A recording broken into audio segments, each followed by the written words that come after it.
राजस्थान काबीना में इस वक्त तोसी का सिलसिला जारी है। तकरीबन 15 नए वज़रा वो हलफ लेने जा रहे हैं या हलफ ले रहे हैं। अभी फिलहाल आगे बढ़ेंगे दूसरी खबर की तरफ। सिंघू बॉर्डर पर संयुक्त किसान मोर्चा की मीटिंग इख्तिताम पजीर हो गई है। मीटिंग में किसान लीडरों ने फैसला लिया कि पहले से तयशुदा प्रोग्राम तब्दील नहीं होंगे। लखनऊ में किसान महापंचायत कल होगी, जबकि दिल्ली में पार्लियामेंट मार्च तयशुदा तारीख पर निकाला जाएगा। किसानों की आइंदा मीटिंग 27 नवंबर को मुनक्किद होगी, जबकि इसी बीच कल के दिन मरकजी काबीना की मीटिंग बुलाई गई है, जिसमें ज़राई क़ानून को वापस लेने की तजवीज़ को मंजूरी मिल सकती है।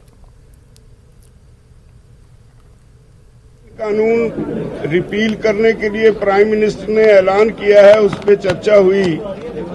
उस चर्चा के बाद कुछ फैसले हुए। प्रोग्राम पहले से तय किए गए हैं एसकेएम की तरफ से, वो कंटिन्यू करेंगे, वो बाकायदा जारी रहेंगे।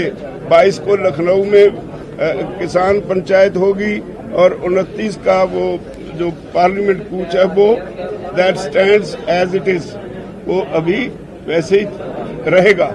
कि प्राइम मिनिस्टर को एक ओपन लेटर लिखी जाएगी जिसमें जो मांगे बकाया रह गई उसके बारे में जिक्र किया जाएगा। एमएसपी की कमेटी कैसी होगी, उसका अधिकार क्षेत्र क्या होगा, उसकी समय सीमा क्या होगी, क्या क्या वो कमेटी करेगी, ये बातें इस पे चर्चा करने के लिए।